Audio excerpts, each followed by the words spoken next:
Hello guys, welcome back to my channel. আমার চ্যানেলে তোমাদের সবাইকে অনেক অনেক স্বাগত। তো বন্ধুরা, কেমন আছো তোমরা? আশা করি তোমরা সবাই ভালো আছো, আমিও ভালো আছি। তো আজকের ভিডিওটা হচ্ছে তোমাদের জন্য। তো আজকের ভিডিওটা হচ্ছে আমার আজকে দু জায়গায় নেমন্তন্ন আছে, ঠিক আছে? তো সকালে এক জায়গায় আর রাতে এক জায়গায়। তো যাই হোক, দুই জায়গায় যদি একই টাইমে হতো তাহলে হয়তো কোনো জায়গায় আমার যাওয়া হতো না, বা যে কোনো একটা জায়গায় যেতে পারতাম। তো সকালবেলা জামাকাপড় অনেক নামিয়ে নিয়ে বসেছি, তো কাচাকুচি করে নিলাম। এরপর চলে আসলাম ছাদে জামাকাপড় মেলতে। তো ছাদে এত পরিমাণে রোদ, তাকানোও যাচ্ছে না। আর আমাদের ছাদটা এত খারাপ পরিস্থিতি হয়ে পড়ে আছে, অনেক দিন পর আমি যদিও ছাদে উঠেছি। এখানে একটা ওখানে একটা সব ছড়িয়ে ছিটে পড়ে আছে। কবে ছাদের উপরে জল খাওয়া হয়েছে সেই বোতলটাও নামানো হয়নি। তো যাই হোক, ছাদের পর থেকে জামাকাপড় নামিয়ে নিচে চলে আসলাম। আমি প্রথমে কাচাকাচি করে নিচ্ছি, কারণ হচ্ছে যদি অনেকটা বেলা হয়ে যায় কাচাকাচি করতে তাহলে হয়তো শুকাবে না, এর জন্য।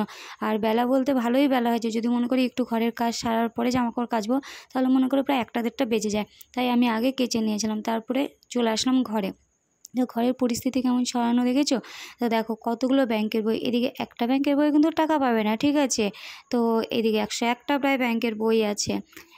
কি বলবো, যেটুকুনি লিমিট থাকার দরকার হয়তো সেটাও আছে কিনা সন্দেহ আছে। তা যাই হোক, এইদিকে হচ্ছে তোমাদের দাদাভাই দেখো মাল কাটছে। তো আমি নর্মালি ঘরটা একটু গুছিয়ে নিয়েছি কোনো রকম, যেটুকুনি পারলাম, কারণ শুধু আজকে ঘর গোছাবো না, অনেক কাজই বাকি আছে, হয়তো তোমাদের সবটা শেয়ার করতে পারবো না। তো ঘরটা গোছানোর পরে আমি একটু ঝাড় দিয়ে নিয়েছি।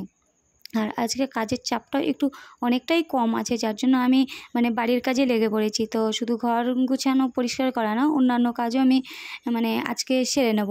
তো দেখো সমস্ত কাজ সারার পরে তারপর আমি সকালকার খাবার খেতে বসেছি। এখন প্রায় বেজে গেল 12:30, ঠিক আছে?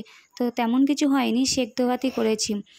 যেহেতু বললাম না দুবাড়িতে নেমন্তন্ন আছে, তাহলে রান্নার কোনো ব্যাপারই না সকালকার জন্য, তো আমি নর্মালি রান্না করেছি। তো যাই হোক, রেডি হয়ে গিয়েছি, এই দেখো বেরিয়ে পড়েছি। এখন বাজে 2টো। তো রেডি হয়ে আমরা বেরিয়ে পড়েছি দুপুরে যেই বাড়িতে সেই বাড়িতে আমরা এখন যাচ্ছি।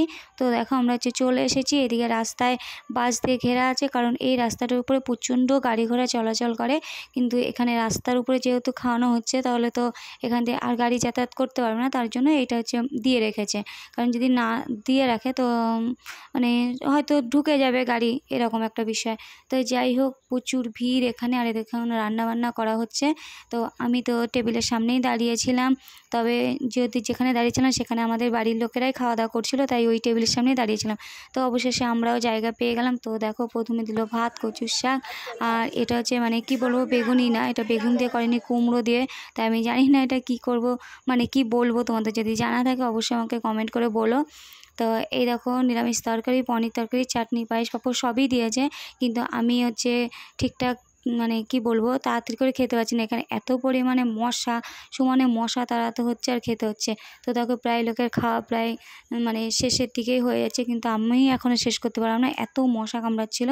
তো যাই ধীরে ধীরে খেয়েছি। তো তারপরে আমি বাড়িতে চলে এসেছি। তো বন্ধুরা, ভিডিওটা কেমন লাগলো আমাকে অবশ্যই একটা লাইক করো আর কমেন্ট করে জানিও। আর প্রথমে তো তোমরা দেখতেই পেলে যে শিব পার্বতী নাচানাচি করছিল। তো তাদের ভিডিওটা কেমন হলো অবশ্যই, তাদের নাচটা কেমন হলো আমাকে অবশ্যই কমেন্ট করে জানাবে। ওকে, বাই, টাটা।